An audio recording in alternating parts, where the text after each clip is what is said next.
Ito na nga ba ang huling bid night? Ayaw ko na sila magtrabaho dahil nakikita ko sa kanila na sobrang hirap na sila sa kanilang ginagawa. Sa family ko din, health condition ng lola ko ngayon na may sakit siya. Kaya patuloy pa rin akong lumalaban dahil andyan yung parents ko eh. Sila yung nagbigay sa akin ng lakas para lumaban dito. Bahay at lupa kasi wala kaming sariling bahay at lupa eh. Gusto kong tumulong sa ibang tao. Kung gusto nyong malaman ang buong kaganapan, panoorin nyo ang full episode.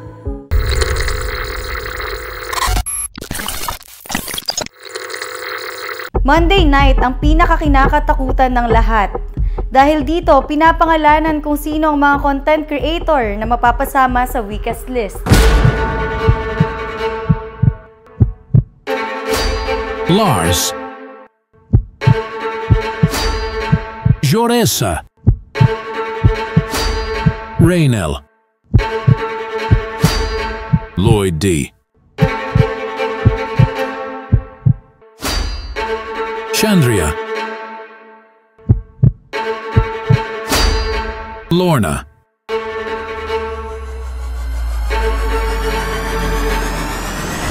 At kahit ganun pa man, ang weakest 6 content creators ay patuloy na nilalaban ang spot nila dito sa mansyon.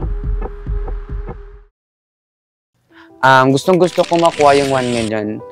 Hindi dahil lang sa sarili ko, dahil din para sa aking pamilya. Ayaw ko na sila magtrabaho dahil nakikita ko sa kanila na sobrang hirap na sila sa kanilang ginagawa. Umulan man yan o bumagyo, hindi sila na tumitigil sa kanilang pagtrabaho dahil para lang may makain kami.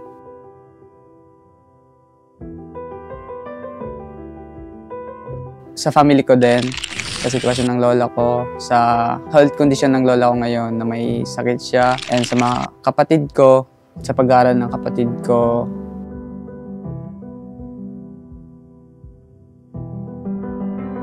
Kaya patuloy pa rin akong lumalaban dahil andyan yung parents ko eh. Sila yung nagbigay sa akin ng lakas para lumaban dito. Gusto ko pa talagang patunayan sa sarili ko na talagang pag magiging season ender tayo, yun yung parang maibigay ko man lang sa parents ko na, ma, eto na, nasa season ender na ako.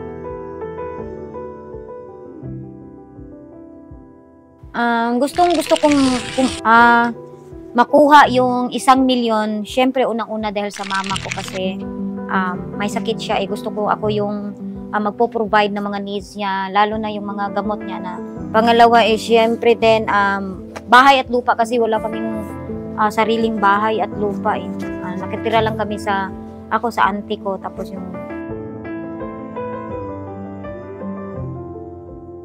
Gusto ko manalo ng 1 million kasi bukod sa pamilya ko na gusto kong tulungan or gusto kong mag-give back ng lahat ng sacrifices sa akin, gusto kong tumulong sa ibang tao, sa mga stray dogs since dog lover ako.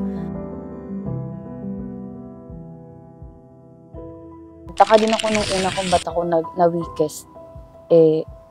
Mataas yung rank ko sa weekly challenge. Pero na-realize ko na, baba ko pala sa report card. Kaya po ako na weakest.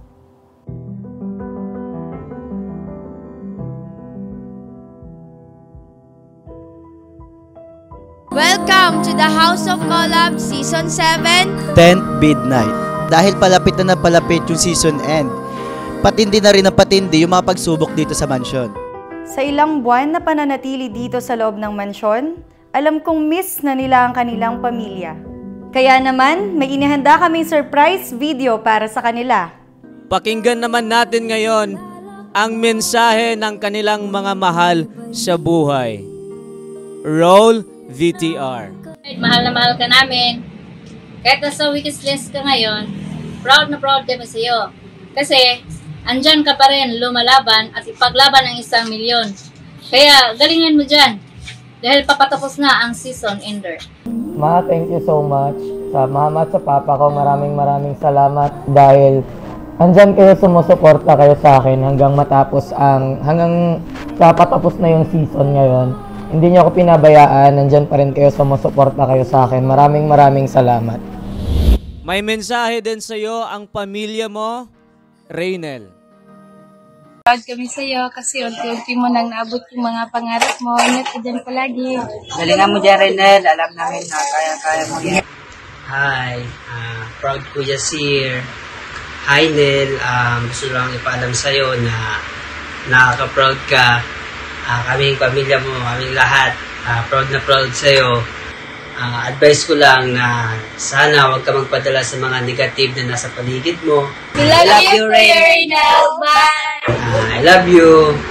Galingan mo dyan. Ang performance mo. Naghintay lang si Lola. Nel, I love you. Thanks so much sa pag-support sa akin dito sa journey ko dito sa Talk. Iniwan ko yung pag-aaral ko kasi nga sinuportan yung pagiging content creator ko dito. And ayun, ang dami namang nagbago and kita paano nakapag-support din ako sa mga kapatid ko, lalo na sa needs ng lola ko ngayon. I love you so much, La. Lars, may gusto din magbigay ng mensahe sa'yo. Hi Lars! I just wanna say na sobrang miss na kita and I'm really proud sa narating mo dahil sobrang layo na niyan at malapit na magtapos ang season and I'm really proud dahil marami ka nang na-accomplish and kung ano man ang maging resulta, alam kong para sa ikabubuti mo yon dahil hindi naman ibibigay yun kung hindi mo deserve yun. So, I wish you all the best at parati kang lalaban as a season ender. Regardless kung mag-FNC or Talk ka, we're here for you and proud na proud kami sa iyo. Hindi pa kita gaano kakilala.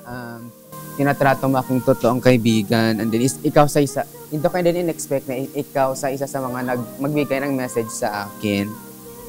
And maraming salamat po sa iyo. Ikaw naman, Joresa, may mensahe rin sa iyo ang iyong kaibigan. Hi, Jereza! As your co-CC, alam ko naman na kaya mong harapin lahat ng pagsubok na binibigay sa'yo dyan sa loob. And I hope papanalunan mo yung 1 million pesos. And keep fighting at lagi mo lang tandaan na nandito kami para sa'yo. At galingan mo dyan. Oy! Okay, thank you. Na-surprise ako doon. Thank you so much. Isa ka din na na-appreciate ako dito sa mga ginagawa ko dito sa loob ng mansyon. Thank you, Kate. Chandria, may mensahe din sa'yo ang mahal mo sa buhay. Chandria, kumusta? Chill lang. Ganun talaga. At least, magpapasalamat tayo kay Lord na nakarating ka ng 11 weeks dyan sa The House of Colab Mansion. Good luck. Alam kong kinakabahan na kayo sa nalalapit na laban.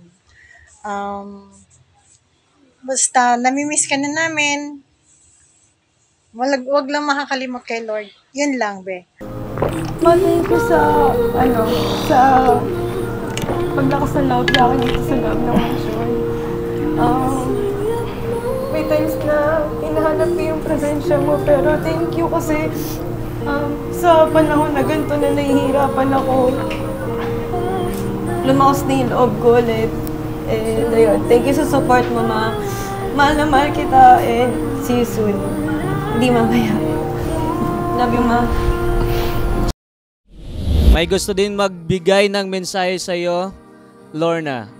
Good luck, Lorna, at good luck dyan sa journey mo at sana mapatuloy mo pa rin na maipakita kung anong meron ka at kahit anong mangyari, andito pa rin kami always para sa'yo. Laban lang, Lorna. Stay as you are, magpakatotoo ka lang dyan. We're proud of you always. Palagi lang kaming andito para sa'yo. We love you, I miss you big time, and good luck on your journey. Fighting! Lorna, kahit anong mangyari, laban lang. Andito lang kami mga kaibigan mo para sa'yo. Good luck, Lorna! Sa mga friends ko, alam kong todo support talaga kayo mula pagpasok ko dito and promise, pag ma-save man ako ngayon, babawi ako at mas gagalingan ko. Hindi rin nagtagal at pinangalanan na ang mga naligtas sa gabing yon. Ang unang beat to save ngayong gabi ay...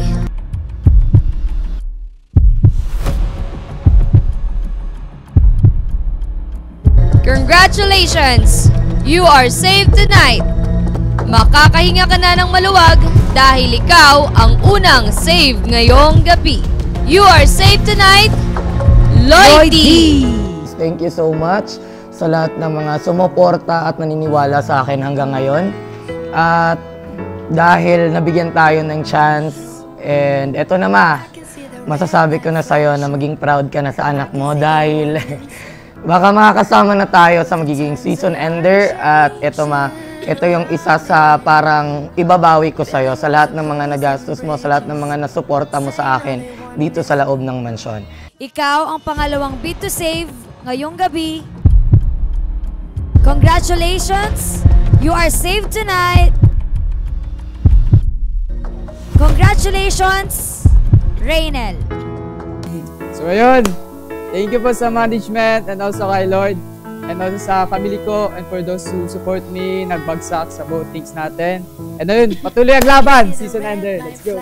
4 na lang ang natitira. Ano kaya ang magiging kapalaran nila? Ang pangatlong bid to save ngayong gabi. Congratulations! You are saved tonight! Ikaw ang ligtas ngayong gabi! Lars! Una-una, gusto ko magpasalamat kay Lord. Sa pamilya ko dyan, sobrang miss ko na kayo. Pero para po to sa inyo, pakayanin ko po hanggang maging season ender po tayo. Maraming salamat po. Building walls and closing bridges, saying all they want. Ikaw ang fourth bid to save ngayong gabi.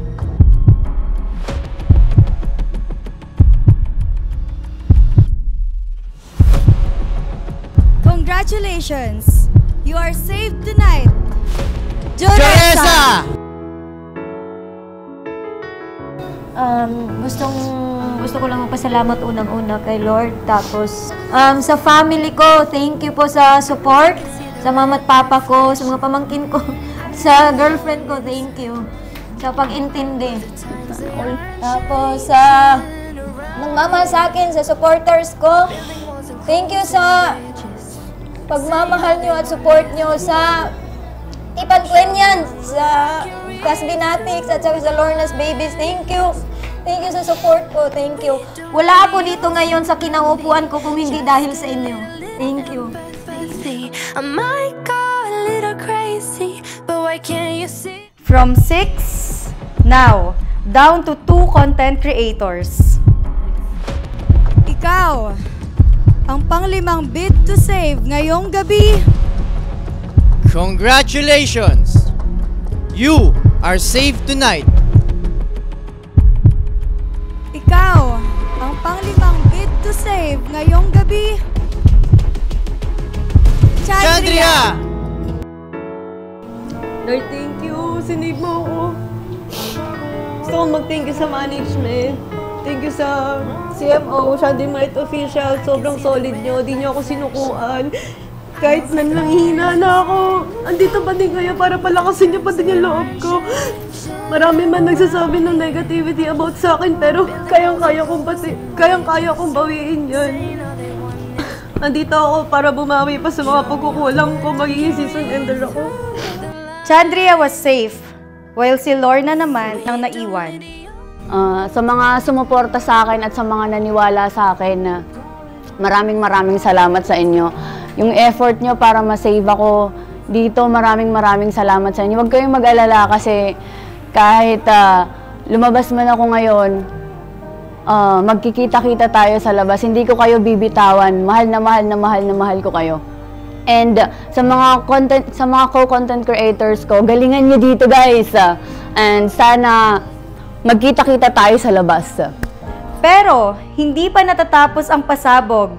Dahil kung akala ni Lorna ay uuwi na siya, hindi ganon ang nangyari. Gusto namin iparating sa inyo na ngayong gabi, walang uuwi! Season 7 Content Creator!